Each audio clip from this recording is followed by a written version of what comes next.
Olá, pessoal. Aqui é a Gabriela Meirelles, sou responsável pela área de relações com investidores da Asset One e a gente veio mais uma vez trazer uma percepção sobre o mercado de crédito. Tenho aqui comigo o Daniel Palaia, nosso CIO da gestora de crédito. E antes do Daniel falar um pouco mais sobre o mercado, como foi o mês de junho e a perspectiva dele para frente, queria trazer um pouco sobre o resultado dos nossos fundos. O A1 High Grade, que é o nosso fundo de liquidez D0, D1, teve uma performance de 115% do CDI no mês de junho, e o A1 incentivado Debenture Infra, que é o nosso fundo com D22 dias úteis, teve uma performance de 135% do CDI no mês de junho.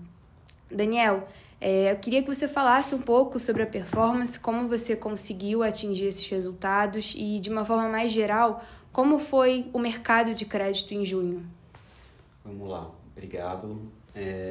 Bom, acho que começando de como foi o mercado de crédito, o mês de junho, no caso do mercado não isento, né, você teve um fechamento de spread, né, dos AAAs, né, fecharam aí 8 bases, um fechamento importante.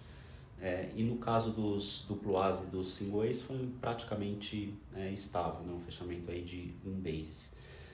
Então, os AAA já atingiram níveis bastante baixos, já atingiram níveis abaixo do que foi novembro, né, pré-crise de dezembro, né, e no caso dos isentos, o fechamento foi ainda mais forte, aí numa média aí de 10 bases em todos os níveis de rating.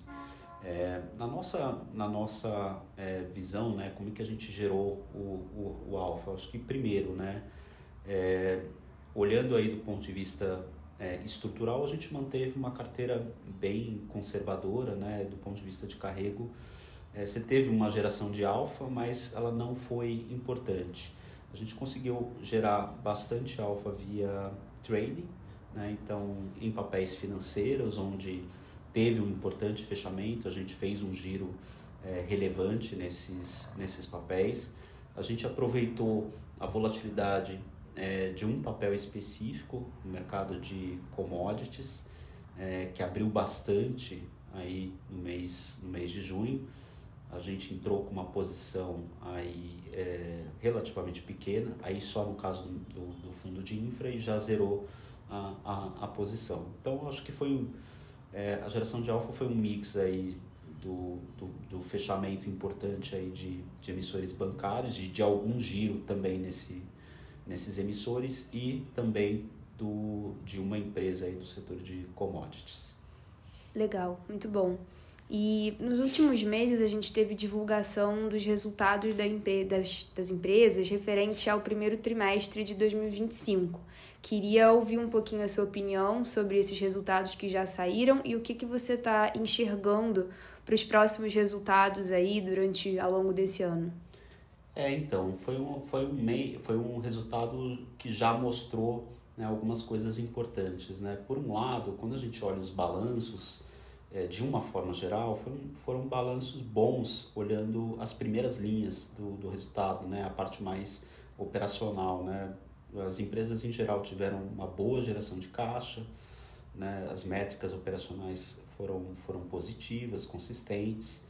A gente não viu, tirando uma ou outra empresa, né, no mercado de capitais, a gente viu balanços consistentes. Mas, por outro lado, eu acho que uma coisa que acendeu a luz amarela especificamente nesse primeiro trimestre de 2025 foi a questão, né, de despesas financeiras bastante altas, comprimindo a geração de caixa, né, operacional, ou seja, mais do que compensaram a geração de caixa operacional, de forma que a última linha de geração de caixa foi negativa, o que trouxe, né, um aumento de alavancagem na média para todas as empresas. Então, na nossa visão, a gente está caminhando para um cenário onde a gente vai ver empresas com cada vez menos fôlego de caixa, precisando de rolagem junto aos bancos, né? Aquelas empresas que precisam fazer rolagem em 2025, no começo de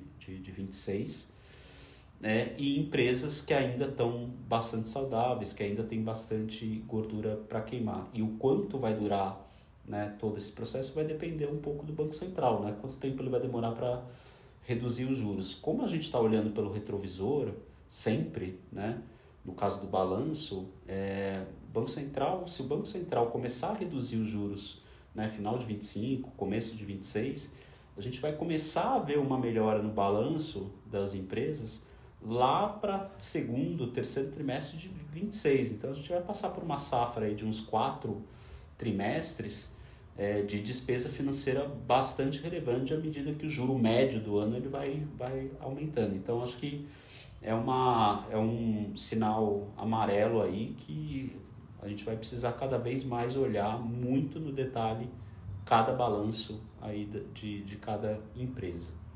Não, legal. E aproveitando esse gancho, como que você está posicionado para o próximo mês, para os próximos meses, e o que você enxerga de oportunidade mais clara para frente?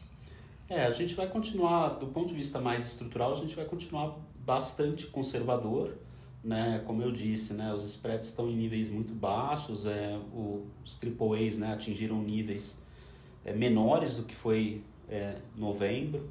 A gente não vê prêmio na curva, então a gente vai continuar mais ou menos como a gente fechou o final de junho, né? Então, uma posição de caixa elevada, né? Algo entre 30% e 50%. Aqui uma observação, né? A gente fechou junho com uma posição de caixa de 48%, no caso do high grade, né? E no caso do infra com 22% de caixa.